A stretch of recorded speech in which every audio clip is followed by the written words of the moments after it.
Good evening. Tonight on News Watch.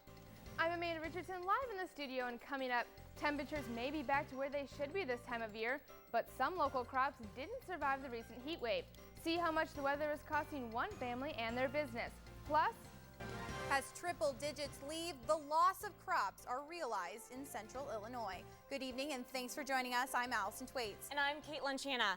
As each day passes with no rain, some farmers are being forced to accept that they won't have a crop this year. News Watch's Amanda Richardson spent the day talking to two different types of farmers who say the same thing. Their plants are fighting a losing battle. She joins us live in the studio with more.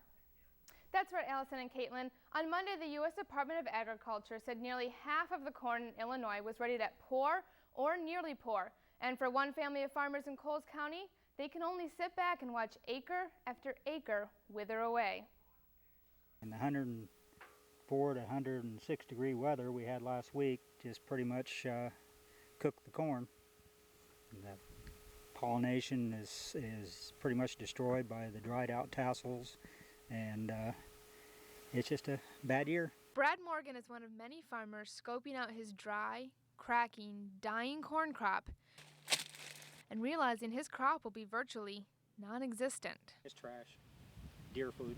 He says a lot of his corn didn't get pollinated earlier this spring and summer because of the dry weather, and as a result, will never produce corn. I farm 1,140 acres. I would be surprised if it makes anywhere from 50 to 75 bushel. And his struggles don't end there. I didn't carry federal crop insurance this year. I have hail and I have fire insurance, but I do not have federal crop. This is all out of my pocket. Just down the road, Morgan's daughter Kim Ross is seeing things get dicey on her farm, where the sun is beating down on her tomatoes. They're just about that 110 degree, 105 degree heat, just kind of cooked them in the fields. You can see the white sun scald, and some of them have just, literally cooked all the way through. They're squishy. Plus, since Ross's farm is organic, dozens of varieties of vegetables aren't just battling the sun. The plants have to compete.